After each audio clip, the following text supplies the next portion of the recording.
all week, do you think? I think they are. The wind's going to get up as the week goes on. A couple of squally showers forecast, perhaps. Well, here's Michael Lorenzo-Vieira, the Frenchman, who got it to 4 under, then went back to 3, and he's bounced right back. And honestly, that final round last week, he had thousands of French people following him quite early in the day. And he's quite a, we know that Victor Dubuisson is the poster boy for French golf, but this kid's beginning to develop an image for himself. Yeah, and he is. And you know what? He's been around a bit longer than people think. He won the Challenge Tour quite a few years ago now, and he's definitely got game. There's no doubt about that. Well, this could be the success story of the first day after what we said. I mean, he just seemed kind of lost last week and admitted it, and maybe that's like any other walk of life when you just you're forced to own up to something and just change. Yeah, very difficult. Knowledge, sometimes having too much knowledge about a golf swing is not a great idea, particularly if quite a natural golfer as Graham is. He's always had his own swing and he's just gone about it in his own way. There's Russell Knox in there, and don't forget Ross Fisher, because Ross has had a few years where he's been down in more of the middle order, but let's not forget what he was doing 5 years ago, 6 years ago, when he was contending in every major, whether it was on links courses or not. That's right, a great performance there at Turnberry a few years ago, had a chance going out into the last day. And Paul Lawrie, as I said, becoming a big part of the Scottish summer of golf here in Scotland, and looking to tee up his own event with a good performance here. So we've talked about the golf course. It's a composite course, something that we may not know too much about. Let's see if Rich Beam and Tim Barter can give us more on that. David, thanks very much indeed. Rich and I are going to take a closer look at this 7,100-yard par 70 layout. Your first time here, Rich. What was your overall impression of the challenge it represents? Well, it was the first time I'd seen any undulation on a link-style golf course, that's for certain. But in saying that, I thought it's just beautiful. I think the bunkering out on this golf course is absolutely phenomenal. It really sticks out in my mind quite a bit, just because it is so unique. Even though I've played a lot of links golf courses, these bunkers, for some odd reason, just kind of stick out in my mind just a little bit more than the other ones do. I don't know why. I haven't figured that one out yet, but I'm sure I'll figure it out over the next 4 days when I get a chance to walk around and look at this golf course every day. It'll be fun. You've chosen 4 holes for us to look at. We're going to start with the very first hole, 390 yards. Looks gentle on the card, is it? It looks gentle on the card. It's gentle on the eyes, but it is going to pose some problems, I can promise you. You can see here, it's this hole placed straight uphill, back in the prevailing wind today, which is going to be out of the south-southwest. And it's kind of got an amphitheater-like feel to it off the tee. So generally, it gives the players a easy visualization sense. They look at this fairway and think, listen, I don't have to be perfect. I can miss a little bit right, miss a little bit left, and it should bounce back down.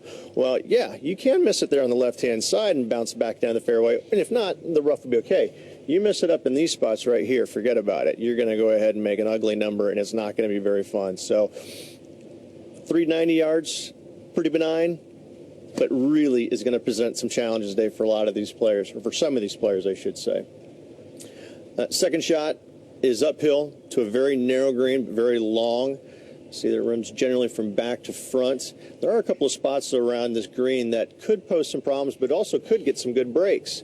Got some spots over here where if you land on the green, it might trickle down into a little low area, but if you hit it out to the right just enough, it's going to kick back onto the green. And this will be on both sides of the green. So you don't have to be particularly precise with your second shot. But in saying that, even if you do miss the greens one way or the other, I don't think that you're going to have too many problems getting it up and down. Only if you miss it big with your second shots, which you shouldn't. I think this is a very easy hole. I think the toughest thing about this hole is the driving hole, is off the tee. As you say, the green is a particularly narrow one. It's just 12 yards wide at the front, 10 yards wide in the middle, and only 8 yards wide. So when the flag goes back in there, that's a very narrow target to be trying to find. That is going to be a nasty one. That's when we're going to see the true teeth of this hole at 390. It's going to present a lot more problems, and I think that you're going to see a lot higher numbers come the weekend. I'm assuming Saturday or Sunday. First hole has a relatively good birdie chance, second hole the same. When you get to 7 through 13, you're facing some really difficult par 4s. You've chosen this one at 7. Tell us about this. Well, this is where it all begins. This is the first of 5 par 4s that are over 470 yards. It's a really challenging test from 7 to 13. And this tee shot, actually, you can't quite see these bunkers from the tee. This is actually a very blind tee shot. The players do have yardage books that have some visual references in the distance, but I would think after a couple of practice rounds, they know where they're going. Today, the prevailing wind is going to be coming down from left to right. This fairway does does move from right to left. Obviously, 272 will come into play. That one right there and this one right here, I think those are going to pose the biggest problems. This is a true link-style hole in saying that 471 on the card, but you may not want to hit driver because it just brings too many other variables into play that you don't want to be into. So I think we're going to see a lot of players going with fairway woods, hybrids, and trying to hit it out to the left, trying to keep it up just shy of that 300-yard mark, and that'll leave them a fantastic angle for their seconds. Let's take a look at that second shot. Flag tucked away on the right today. Is that right-hand bunker a problem or not? You know, I don't think so, Tim. It's even though it's close to the side of the green, only 5 yards, 15 feet. It's a very shallow bunker. It's not very deep, so I don't think it's going to cause too many problems. I'm telling you what, though, these bunkers, they're going to cause some problems if you hit them. They're very small and they're very deep, and it will be it'll take some pretty good talent to get it out and get it closer to make a par. But this is pretty relatively, it's a relatively flat green, but it does kind of skate away from you a little bit on your second shot. So any players laying back maybe a little bit too far, having to hit 6 irons and 7 irons in, they're not going to be able to stop it as quickly as they would assume. And so they're going to have to try and maybe bump and run something in there. Okay. We're going to go on to the back nine now and look at one of the classic par threes here. 4 par threes here, none of which are over 200 yards, which I find refreshing. Tell us about the 12th. It is refreshing, and I stood on this hole yesterday, Tim, and I wanted to hit a golf shot so bad it killed me. It's such a neat hole. Unfortunately, you can't see this bunker. Actually, it's set a little bit more here, and visually wise, off the tee shot, it is one of the neatest par threes I've ever seen.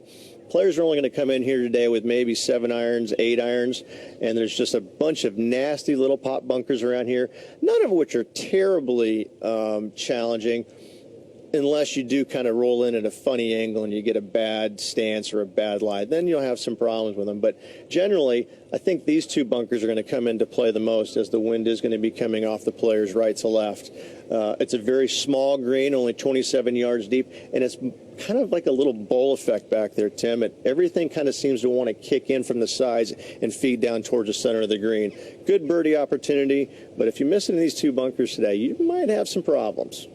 Final hole that you've chosen of your 4 is going to be the 18th hole. So let's highlight that one for you, and you can talk us through this one. This is a good finishing hole. I actually thought this should have been a par 5. I don't know why. I just thought that when I first saw it, I'm like, this should be a par 5. But players are teeing off at a modified tee box just for this week. And what they're going to be trying to do is, you're going to see these 2 bunkers up here on the right-hand side. They're 311 yards off the tee box from the very back of the tee box.